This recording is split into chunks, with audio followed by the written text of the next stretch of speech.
There we go. Hi, everyone. I'm Brian. Nice to see you all. First, thanks a lot to the organizers for having me. And of course, also thanks to all the other speakers for sharing your incredible work. It's so inspiring to see all of the different applications that you all are finding. But first, we're going to talk today about living music, which I see as having a significant part in the future of listening and composing. But first, a little bit about who I am. So I am a composer and musician working and living in Amsterdam. I do experimental music, interactive sound art installations like your terms of service that I worked on with Jeroen. And I'm also running a label specifically dedicated to living music called Feld, which we'll talk about a little bit more later.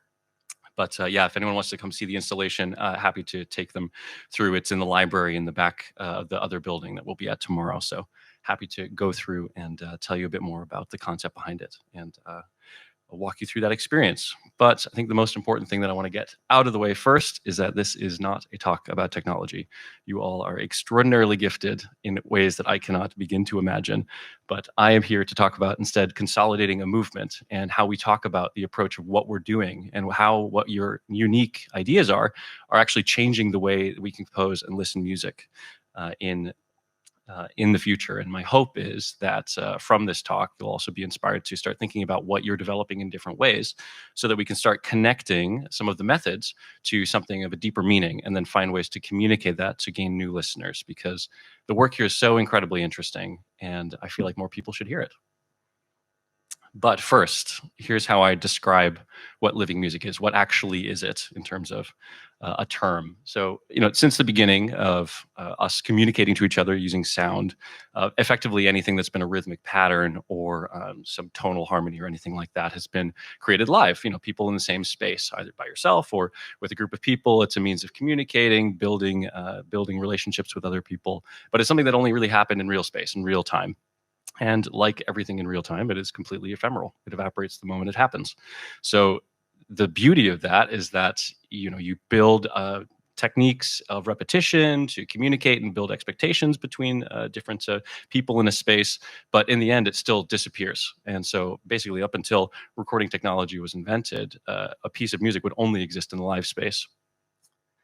So then when this technology came around, we actually were able to start having repeatable experiences.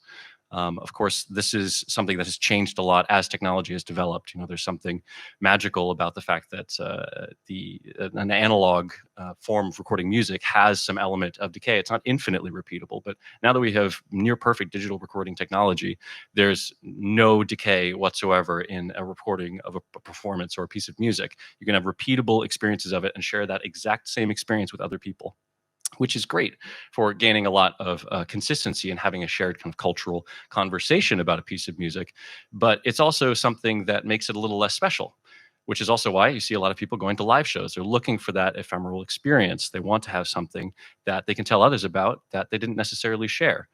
And this is something that I think could be addressed by having something right in the middle, which is called living music, where we take the ephemeral aspects of live music and apply it directly to the digital distribution that already exists for recorded music, so that people can start to listen to and engage with music in a way that is not just the same thing over and over again. It actually grows and changes over time. And so this is where I see living music existing. And the definition that I'm using is that it's an inclusive category for interactive, generative, co-created, and all other types of nonlinear or boundless audio works. The idea is that it's not about the specific method that's used to create it. It's about the principle in which we're treating music as a dynamic, living aspect that has something beyond the listener, has an additional thought or process that is not just a WAV file being streamed to you by Spotify. And that's the key aspect here, is that living music actually has autonomy beyond the listener. This is a relationship I'd like to start sharing with more listeners, to be able to say, it's not about that one song that I heard that once that I'm going to be able to go back and listen to again. When I go back, it may be a different thing altogether, because there's a process that's built into it or some element of it that's completely new and completely generated. And so that idea of autonomy is, I think, a new dynamic, a new relationship between the composer and the listener. But I think a really great question is, why are we even defining this? Why is this something we need to talk about? There are lots of different methods. We could just talk about those specific methods. And this is also not a new idea. these these ideas have always been, or they've been around since the ideas of aleatory or randomness or any external factor has been incorporated into the composer's toolkit.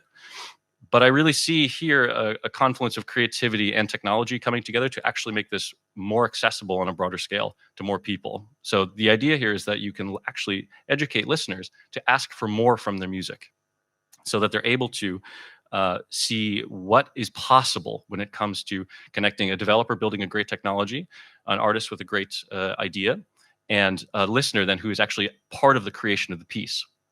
And this is really where you see living music acting as this bridge to connect the method with a deeper meaning. And that's really the idea behind that. And that's why I'm wanting to consolidate this as a movement in music. Instead of talking about just the methods individually, saying, what about this is this new approach to music and why is it relevant to the listener? But I think the most important thing is we actually need to meet our listeners where they are. What we have right now is a bit of a fractured approach, right? So we're all publishing microsites, we're making different apps. They're all very bespoke and very quite narrow in their reach. And I think what's important here is building that bridge to be able to gain listeners, to bring them into your experience and be able to share something with them that they might not expect, but you have to get them where they actually are. And so an analogy that I'd use to explain living music, and I'm sure I've already given this to a couple of you over a beer last night, but the idea is a piece of living music is like a sculpture in a park. It exists in real space. It exists whether you're there or not. It doesn't actually particularly care whether you're witnessing it or not. But what you do is when you get to visit it in person, you have a lot of autonomy as a listener. You get to explore it from different angles. You get to choose what time of day you're seeing it. The weather conditions will influence your perception of it. And you have a lot of autonomy and you can really engage with it. But then recorded music is kind of like a photograph of a sculpture, right? It's a single locked image, one perspective, one set of conditions that will remain frozen and can be shared perfectly with everyone else forever. So, it's a photograph is almost like somebody else's memory, whereas going there and visiting it yourself gives you your own unique connection to it and your own experience of actually making it happen. And so that's why I'm proposing living music as a cohesive category. It'll actually offer listeners this clear sense of, oh, this is a movement in music that I can engage with and follow. And the key benefit there is that, we always tell stories about music in general. We want to know what were the conditions in which somebody recorded an album, what was the idea behind creating or using these instruments. There's always a story. It's not just necessarily the music that is there for itself. And so with a cohesive category like living music, a listener can know that there's going to be some extra element to the music that makes it all the more unique and worth giving their full attention, because I fear personally that a lot of music right now is a passive experience for most people. And fair enough, that's a great way to engage with music as a way of kind of a soundtrack for your life. But I feel like there's also an untapped potential for the tools that are being developed here and actually having musicians build this into their relationship with their listeners. So why here? Why at the WebAudio conference? WebAudio, I think, will be actually one of the fundamental pillars of living music, which is why when I attended last year, I was so inspired and immediately got in touch with Jeroen and was like, let's work on a project together. So that's a lot of the goal of talking with all of you today as well.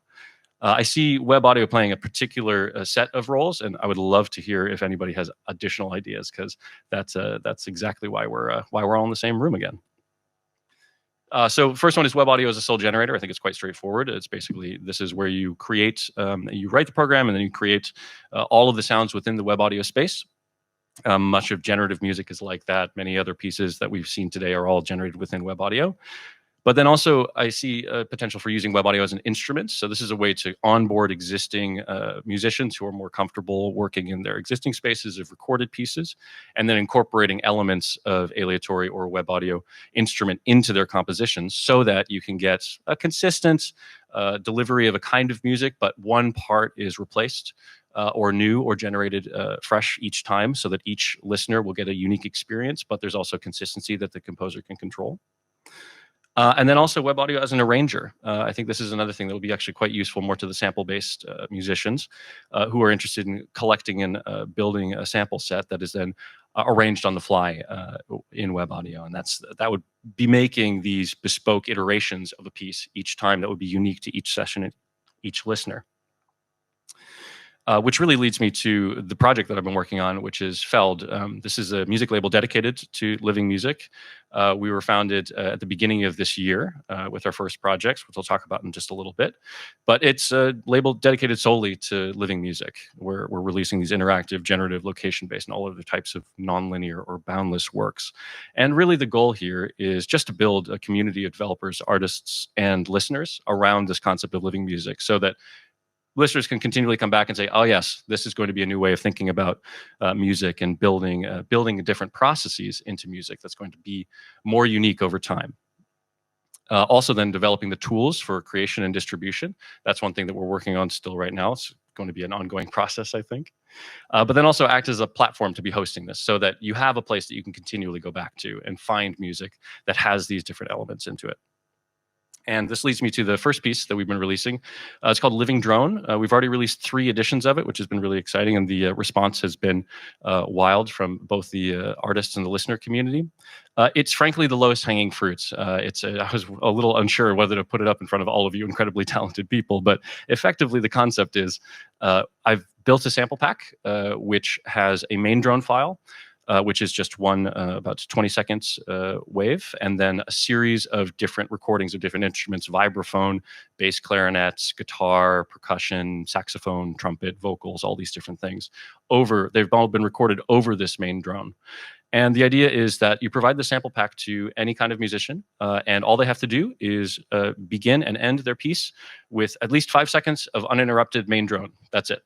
And then they can submit any kind of music they want, and I will populate it. I'll release them as editions and then populate it into a playlist. Right now we have about 25, 26 tracks. And each one of them starts and ends so that when you put them into a playlist and then shuffle them and put them on crossfade, they become this seamless flow of music that moves between editions, between artists, between styles. And as we continue to create more, I add more to the sample pack, I have more musicians come in, we continually grow and make this piece live further. So each time you go back, you'll have a different experience that crosses all these different genres and styles and different musicians. But we also have quite a few in development. I'll talk about each one of these quickly, some with actually previous attendees as well. So the first one is called Tone Rooms. Now, anyone who works in audio knows about standing tones. The dimensions of a space can be your worst enemy more often than not. But this actually takes the opposite approach. This is a tool built by Alex Bainter from generative.fm, where we have used the dimensions of spaces to create ambient music that is specifically designed to leverage the natural amplification of a space. So it's effectively a way of making a site-specific piece of music that really only works in one dimension, in one space. So you put in the height, the width, and the length of a room, and it will give you undulating waves of different tones that will activate those different frequencies. It's a way of basically making bespoke music for a single space. Then there's music for home automation. This is more sound design for everyday life. This is a way of approaching music that becomes a process in your own home. The idea here is that you have a set of sounds that you assign to different IFTTT automations so that you can have them fire in different conditions, times, for a circadian rhythm, things like that, waking hours, sleeping hours, weather changes, alerts, notifications, things like that. It's a way to make the future sound better. And the piece here is really that the artist can replace sounds on the fly, and it's dynamic. Each asset is dynamically changed so that you can continually grow and develop it over life. And the idea is that this will be effectively long-term at-home conditioning. And then the final piece I want to talk about today is called Common Tragedies. This is a piece that illustrates the idea of the tragedy of the commons through digital consumption. We don't really talk much about the externalities of our digital consumption because it feels so infinite and boundless. But the idea with Common Tragedies is that it is a piece that's hosted dynamically on the website that every time it is streamed by anybody, it permanently degrades in complexity and in quality forever for everyone. And the idea, of course, is to have a moment of pause before you actually consume this piece of digital work to see, oh, is this something that I want to take away from someone else? Is this something that I want to be a part of, this creative destruction, effectively? And the idea behind this is that you can then build additional movements later on in the piece that will then, when you perform it all together, it will slowly increase in fidelity and complexity over time as it is consumed less from the newer pieces. And then basically that really sums everything up, because living music here is about having this autonomy beyond the listener, where there's this additional process behind it, where the listener can know that they're going to be hearing something unique and that their engagement is important. And we want to give music this autonomy beyond the listener in order to help listeners pay better attention and discover this agency in their own experience. Music does not need to be this passive act. If you're going to listen to something, you're actually going to be part of something. And it connects these unique methods that are being developed here in this community with a deeper meaning as well. And so what I'd love for all you to do is get involved. And the way to do that is basically reach out to me, chat with me after at lunch or in the banquet later today. I'm really interested in finding collaborators and talking more about the kind of work you're doing. I think what's important is that I'm not interested in accumulating a lot of IP. The idea is that everybody really keeps ownership of their own work. I'm really only here to build the audience for this kind of work, and that's communication about what it is. And that's why this consolidated approach, I think, will be effective. And you can reach me either as the person standing right here in front of you or at info@feld.com. But thank you very much.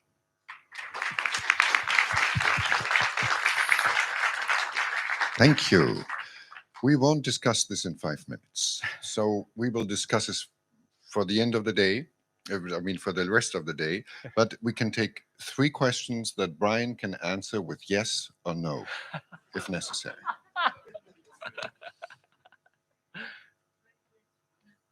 Or not. So thank once more. Thanks a lot.